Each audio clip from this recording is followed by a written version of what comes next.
Queridos amigos, saudações a todos, estamos de volta!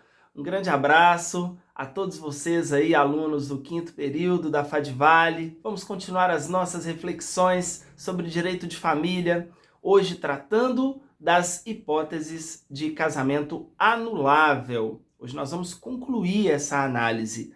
Na aula anterior, nós comentamos sobre duas situações que fazem com que o casamento seja anulável. Nós falamos da hipótese em que o casamento ele tenha sido realizado com um menor que ainda não alcançou a idade núbil, ou seja, 16 anos, e falamos também da segunda situação prevista no artigo 1550 do Código Civil, que diz respeito à hipótese do casamento daquele que já tem 16 ou 17 anos, ou seja, o menor em idade núbil, mas que não contou com a devida autorização do representante legal. Essas foram as duas primeiras situações. Hoje vamos falar das outras situações que são contempladas no artigo 1550 e que também são muito discutidas, refletidas pela doutrina nacional. Então, a relevância é muito grande no nosso dia a dia, na nossa prática, porque elas podem gerar motivo para a ação anulatória do casamento. A terceira situação, ela diz respeito às hipóteses em que ocorrer o chamado vício de vontade. Pessoal, a legislação civil, ela não trata desse momento importante da vida dos noivos, que é o momento do noivado. A legislação civil não fala dessa questão do noivado.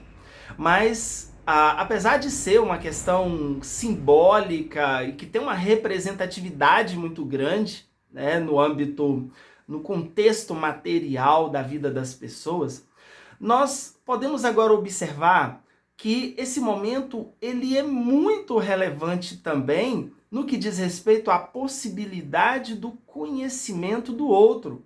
A possibilidade de você ter uma conversa, um diálogo franco com o cônjuge em busca de um maior conhecimento acerca das suas características, da sua qualidade, da sua história de vida, porque isso tudo vai ser fundamental. E o não conhecimento de uma característica, de alguma qualidade, de algum defeito do cônjuge, pode interferir posteriormente em relação a essa questão da vontade, ou seja, da demonstração acerca da real intenção de se casar. Quer dizer, quando você se casou, você realmente tinha conhecimento, foi uma manifestação de vontade espontânea, você realmente sabia com quem você estava se casando? Isso faz muita diferença agora, quando a gente vai falar dos vícios de vontade que podem gerar motivo para a anulação de um casamento. E quando é que acontece esse vício de vontade? Ele pode ocorrer devido a duas circunstâncias. Então nós temos o chamado erro essencial quanto à pessoa do cônjuge, é chamado erro in persona, então é um erro quanto à pessoa, e temos também a coação, que seria o outro motivo, a outra circunstância que gera esse vício de vontade. O que seria esse erro essencial? O erro essencial, ele diz respeito a um falso conceito, a uma falsa percepção sobre a pessoa. Você pensa que a pessoa é de uma maneira, tem certas características, mas depois você acaba descobrindo que não era bem assim, que a realidade é outra. Ou seja, de alguma maneira você se enganou ou você foi enganado ao fazer aquela opção, aquela sua escolha em relação ao seu casamento. E quais são as hipóteses em que pode ocorrer esse erro essencial? O Código Civil, ele aponta especificamente essas hipóteses. Então, ele tem um rol taxativo das hipóteses que vão configurar o erro essencial. A primeira é o que diz respeito à identidade, honra e boa fama do cônjuge, da pessoa com que você está se casando. Então, por exemplo, você se casa com a irmã gêmea da sua noiva. No momento ali da celebração, quem compareceu foi a irmã gêmea. Então, você não se casou com a pessoa que você imaginava que estava se casando. Você se casa com alguém que usa um documento falso. Então, de igual forma, você não está se casando com a pessoa que você acredita que está se casando. Você se casa com alguém que fez cirurgia de mudança de sexo. Então, você está sendo enganado de alguma maneira. Agora, essas situações, elas precisam gerar a insuportabilidade da vida conjugal. Então não basta também que aconteça essa situação, tem um aspecto aí subjetivo que precisa ser analisado também a fim de se concluir se esse casamento eventualmente deve ou não ser anulado. Então tem esse detalhe. E é importante também que o não conhecimento dessa circunstância, desse vício de vontade que diz respeito ao erro in persona, essa situação seja anterior ao casamento e o cônjuge não tenha conhecimento, né, dessa circunstância. Porque se você se casou sabendo também desse motivo, aí depois você não tem do que reclamar, não é isso? Então essa é a primeira hipótese. A segunda hipótese, que também gera o erro essencial no que diz respeito aí a essa falsa percepção sobre o cônjuge, seria a ignorância de crime anterior ao casamento cometido pelo cônjuge, de maneira que isso venha a tornar insuportável a vida em comum. Então a pessoa, depois que você se casa, né, você descobre que ela é na verdade um traficante, uma pessoa, né, que não tem aí uma boa índole e ela tem uma ficha criminal aí extensa, ou seja, ela é uma pessoa criminosa e você não sabia disso. A terceira situação, que também configura esse erro essencial, que é uma das hipóteses de vício de vontade, é a ignorância anterior ao casamento de defeito físico irremediável, desde que não seja uma questão que diz respeito à deficiência, ou então de uma moléstia grave e transmissível, capaz de colocar em risco a saúde do cônjuge ou dos descendentes. Então, é uma situação aí que diz respeito a defeito físico irremediável do cônjuge, ou então moléstia grave e transmissível, que essa pessoa tem e você não sabe. Então, hoje você se casa, a pessoa tem aí, né, por exemplo, AIDS, tuberculose, essa pessoa tem coronavírus, né, e você não sabe, você desconhece essa situação. Então poderia gerar esse motivo aí para anulação do casamento. Agora, para que o casamento seja anulado em virtude de uma hipótese de vício de vontade no que diz respeito aí ao erro essencial, 3 elementos precisam ficar, né, consubstanciados. Então, primeiro, a situação ignorada ela tem que ser anterior ao casamento, esse é um aspecto importante.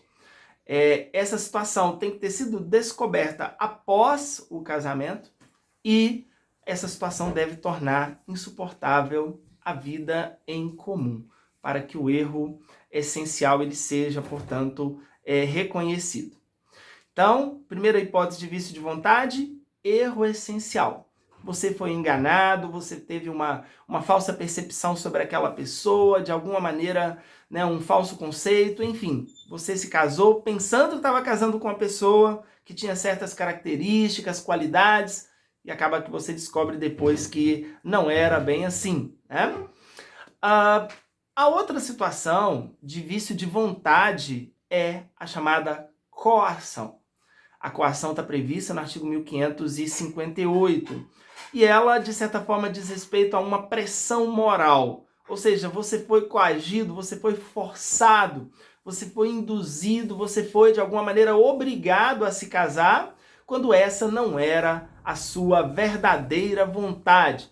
Às vezes você estava ali na dúvida ainda, né? E você foi de alguma maneira pressionado, coagido, você foi forçado, obrigado a se casar, sendo que isso não representava a sua verdadeira intenção.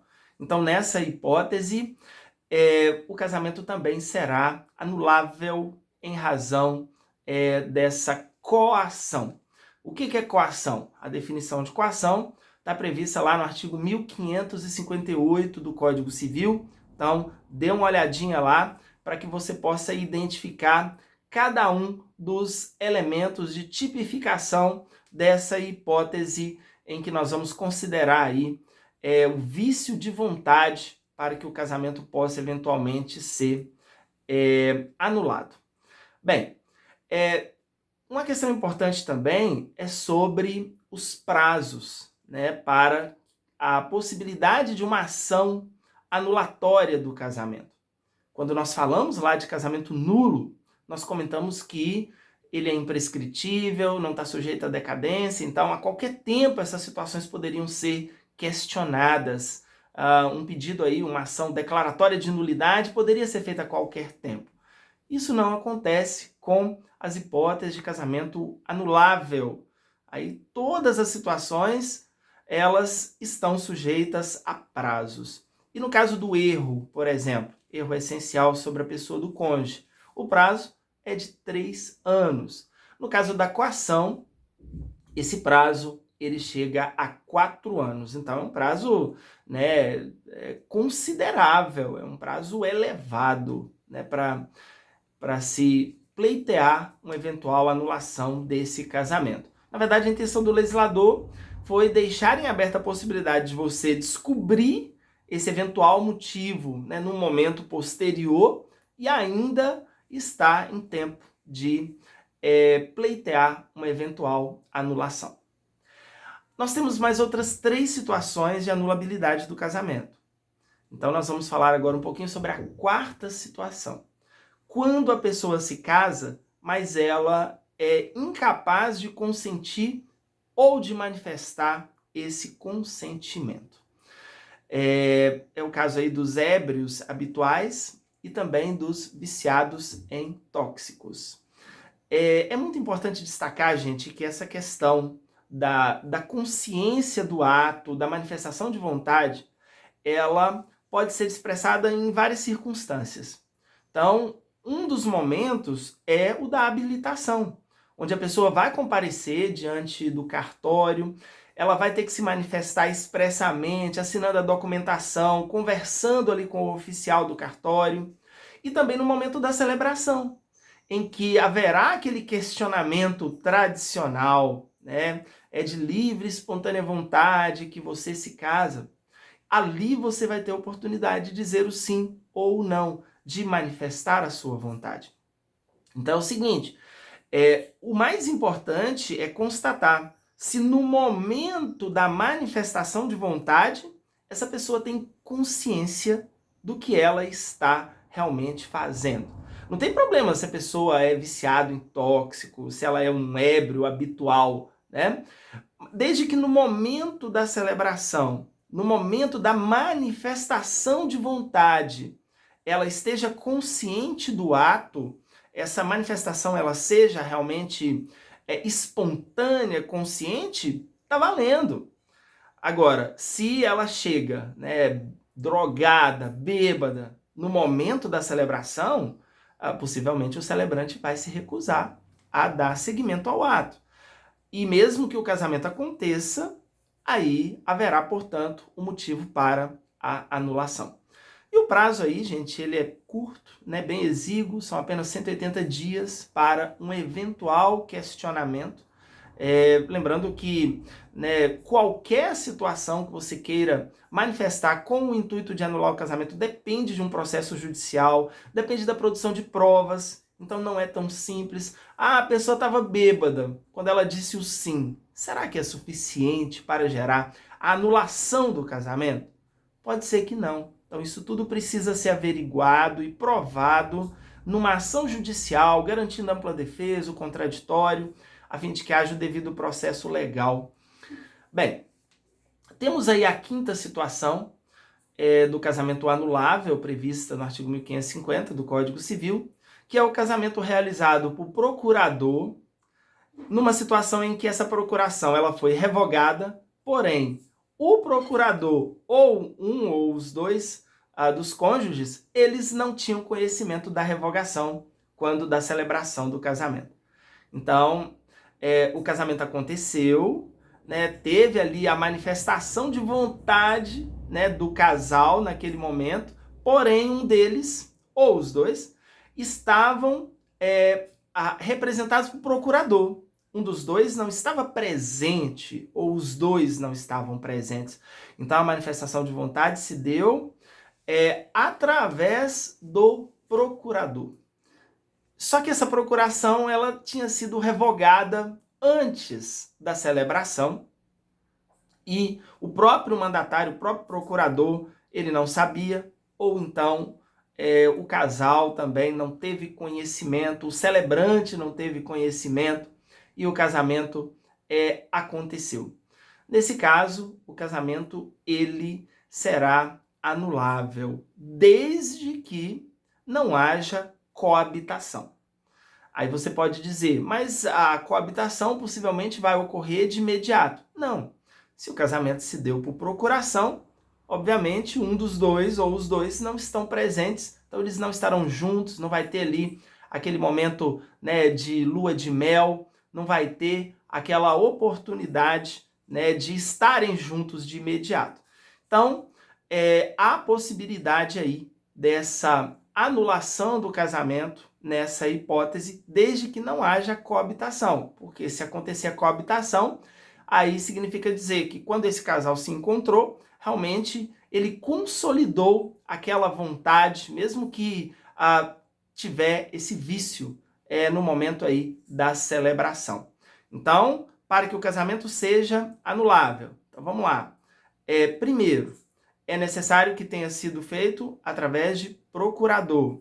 Segundo, que a procuração tenha sido revogada. Terceiro, que o procurador ou cônjuge ele não tenha conhecimento da revogação no momento do casamento. E quarto, que não haja coabitação. Então, são 4 requisitos aí. E a última situação, ela diz respeito à incompetência da autoridade celebrante. Essa é a sexta situação que pode gerar a anulabilidade do casamento.